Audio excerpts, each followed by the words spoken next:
Salah satu wujud kemurahan Allah kepada kita adalah dimudahkannya jalan untuk meraih pahala. Siapa yang mengerjakan satu kejahatan hanya dijatuhi sanksi satu. Bahkan, kemurahan Allah pun dapat menghapuskannya. Sementara yang mengerjakan satu kebaikan memperoleh 10 ganjaran, bahkan lebih.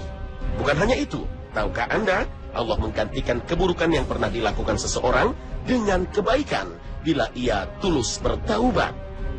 Dalam konteks ini, Allah berfirman setelah menyebut pelaku syirik, pembunuh, pezina, mereka akan mendapatkan siksa berganda di hari kemudian dan kekal dalam siksa itu dalam keadaan terhina.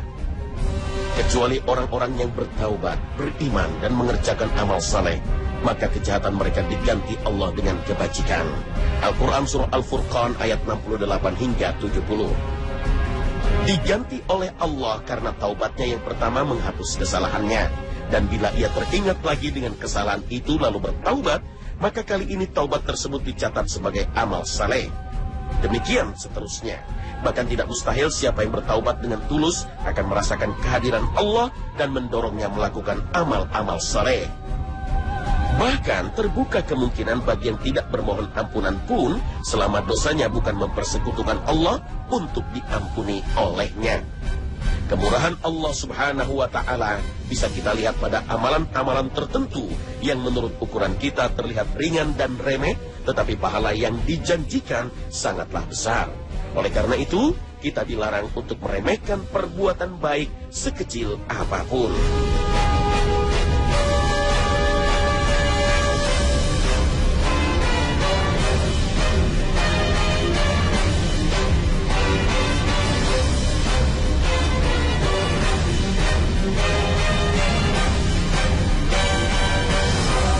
Assalamualaikum warahmatullahi wabarakatuh. Selamat pagi pemirsa Trans 7. Firsana, Ensiklopedia Islam Dunia, pagi ini kembali hadir ke hadapan Anda untuk berbagi informasi Islami.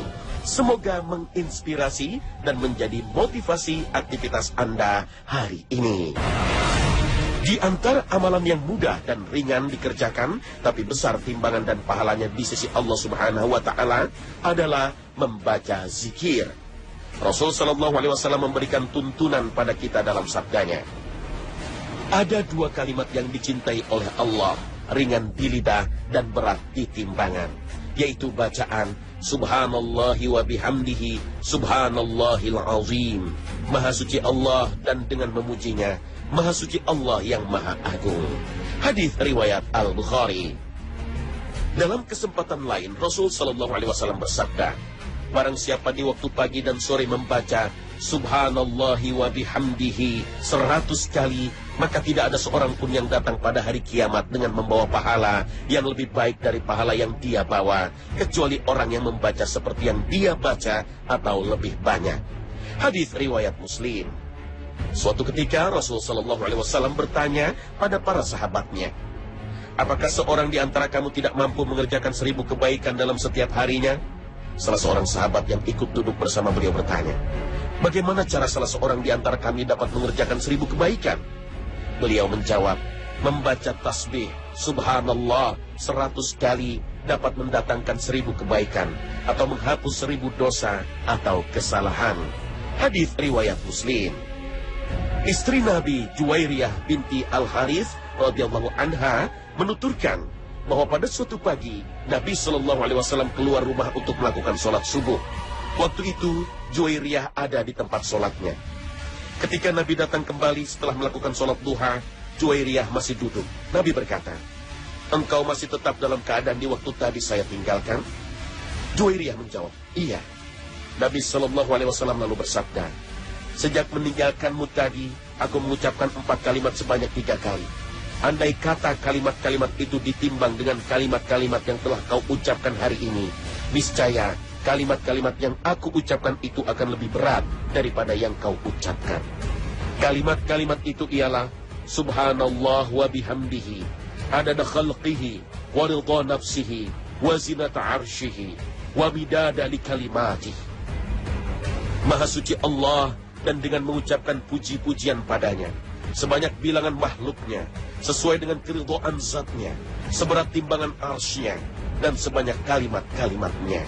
Hadis riwayat Muslim. Rasul Shallallahu Alaihi Wasallam juga mengajarkan pada kita dalam sabdanya, barang siapa mengucapkan La ilaha illallah wahdahu la syarikalah, lahul mulku wa lahul hamdu, wa huwa ala kulli syai'in qadir. Tiada Tuhan melainkan Allah yang Maha Esa, tiada sekutu baginya.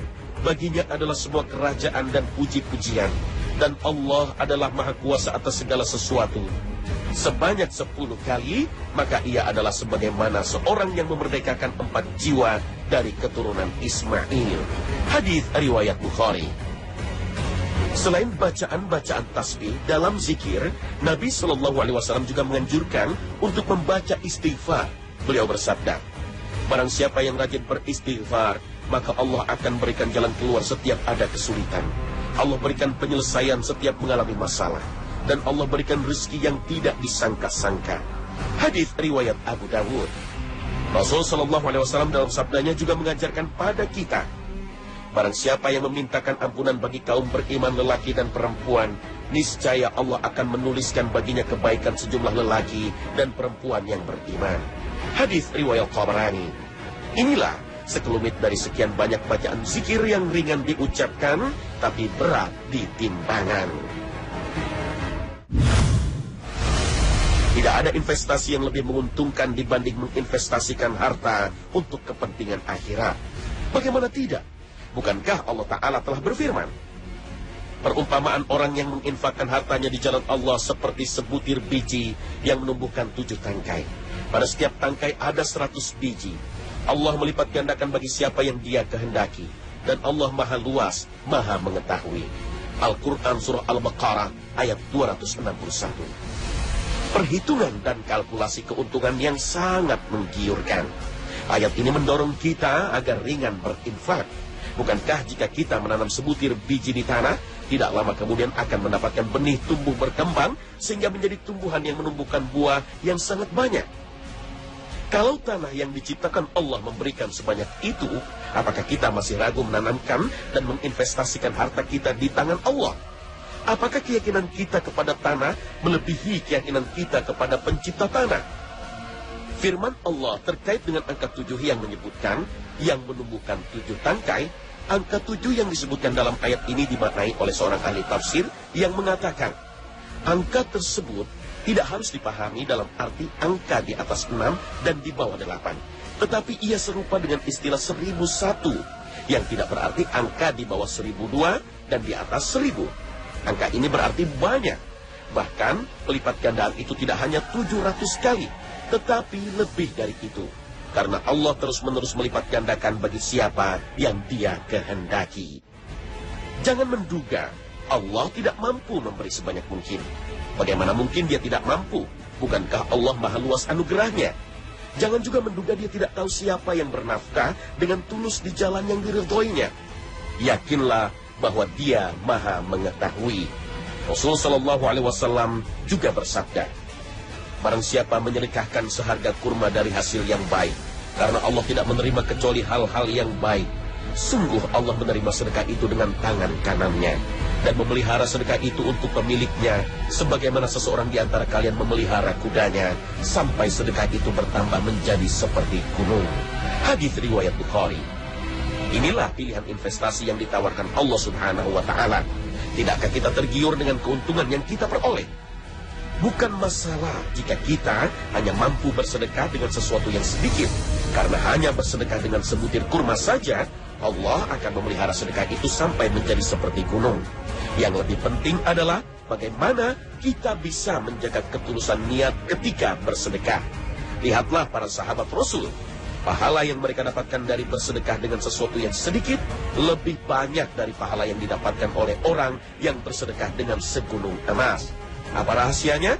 Karena motivasinya, karena ketulusan hati mereka dalam bersedekah. Janganlah menganggap remeh amal kebaikan sekecil apapun. Boleh jadi Anda sedang tertidur, sedangkan pintu langit diketuk puluhan doa untuk Anda. Doa dari seorang pengemis, fakir miskin, dan janda lanjut usia yang telah kita bantu meskipun sedikit. Doa dari orang yang telah kita hibur dari kesedihannya. Doa dari orang yang lewat di jalan yang telah kita hadiahkan kepadanya sebuah senyuman yang tulus. doa dari seorang kuli bangunan atau tukang becak yang kita berikan segelas air putih, doa dari seorang yang telah kita tunjukkan kepadanya alamat yang dicarinya, ucapan terima kasih, dan doa dari seorang nenek yang menghibah uang Rp1.000 namun kita memberinya Rp5.000. Subhanallah. Seorang sahabat Nabi, Abu Hurairah radhiyallahu anhu, telah menyampaikan pada kita akan wasiat yang pernah diterima dari Rasul sallallahu alaihi wasallam. Ia menuturkan, kekasihku Muhammad sallallahu alaihi wasallam mewasiatkan kepadaku 3 perkara. Puasa 3 hari setiap bulan, ayyamul bid, salat duha 2 rakaat, dan salat witir sebelum tidur. Hadis riwayat Bukhari dan Muslim. Dalam riwayat lain, Abu Hurairah radhiyallahu anhu berkata, kekasihku Muhammad mewasiatkan kepadaku 3 perkara yang aku tidak meninggalkannya, agar aku tidak tidur kecuali setelah melakukan sholat witir, agar aku tidak meninggalkan 2 rakaat sholat duha, karena ia adalah sholat awwabin, serta agar aku berpuasa 3 hari setiap bulan. Hadis riwayat Ibnu Huzaimah. Yang dimaksud dengan awwabin adalah orang-orang yang taat. Merutinkan sholat duha dengan demikian berarti menjadikan seseorang dicatat sebagai orang-orang yang taat. Sholat duha 2 rakaat nilainya sama dengan 360 sedekah. Cukup untuk memenuhi sedekah setiap ruas anggota badan kita. Rasul sallallahu alaihi wasallam bersabda, setiap pagi, setiap ruas anggota badan kalian wajib dikeluarkan sedekahnya. Setiap tasbih adalah sedekah. Setiap tahmid adalah sedekah. Setiap tahlil adalah sedekah. Setiap takbir adalah sedekah. Menyuruh kepada kebaikan adalah sedekah. Dan melarang berbuat munkar adalah sedekah. Semua itu dapat diganti dengan sholat duha 2 rakaat. Hadis riwayat Muslim. Imam Abu Daud meriwayatkan sabda Rasulullah sallallahu alaihi wasallam, di dalam tubuh manusia terdapat 360 sendi yang seluruhnya harus dikeluarkan sedekahnya. Mereka para sahabat bertanya, siapakah yang mampu melakukan itu, wahai Nabiullah? Beliau menjawab, engkau membersihkan dahak yang ada di dalam masjid adalah sedekah. Engkau menyingkirkan sesuatu yang mengganggu dari jalan adalah sedekah. Maka jika engkau tidak menemukannya sedekah sebanyak itu, maka 2 rakaat duha sudah mencukupimu. Hadis riwayat Abu Dawud. Salat duha 4 rakaat membawa kecukupan sepanjang hari. Allah Subhanahu wa taala berfirman, wahai anak Adam, janganlah engkau luput dari 4 rakaat di awal harimu. Niscaya aku cukupkan untukmu di sepanjang hari itu. Hadis riwayat Ahmad.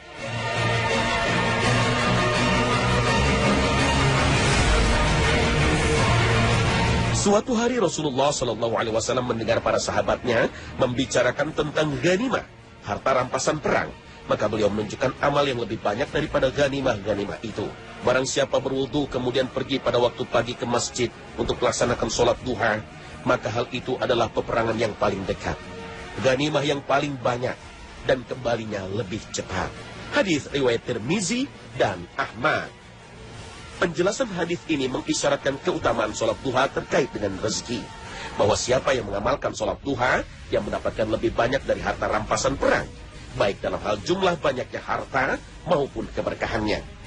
Melakukan sholat duha 2 rakaat atau 4 rakaat tentu tidaklah berat. Tidak akan memakan waktu lebih dari 15 menit.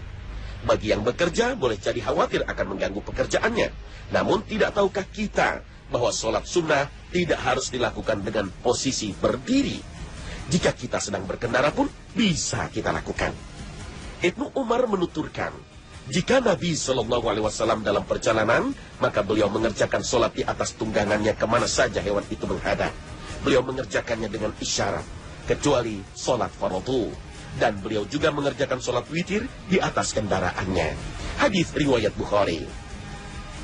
Jabir bin Abdullah juga pernah menuturkan, saya melihat Rasulullah SAW sholat nawafil di atas kendaraan di setiap arah. Tapi beliau merunduk lebih rendah ketika sujud daripada ruku. Dan beliau hanya memberi isyarat. Hadis riwayat Ahmad.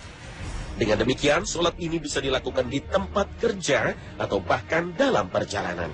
Apalagi jika menggunakan kendaraan pribadi dan diantar oleh sopir.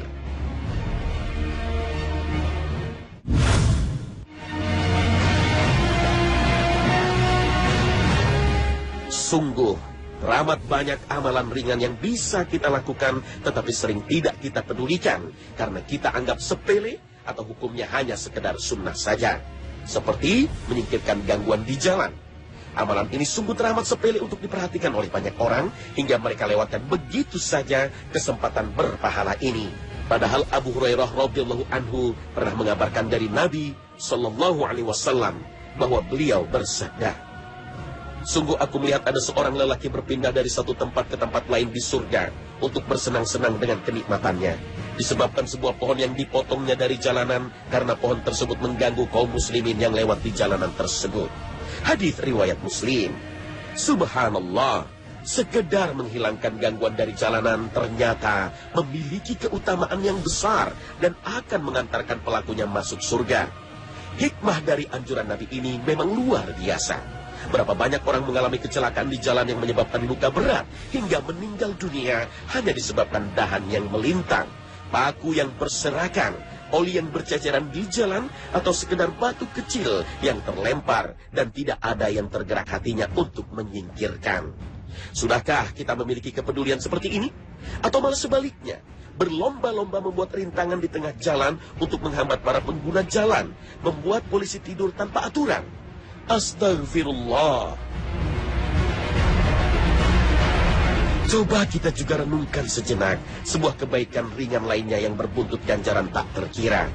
Ketika kita mau menjenguk orang sakit, Rasulullah SAW pernah bersabda, tiada seorang muslim yang menjenguk seorang muslim lain yang sedang sakit pada waktu pagi, melainkan dia didoakan oleh 70.000 malaikat hingga sore hari.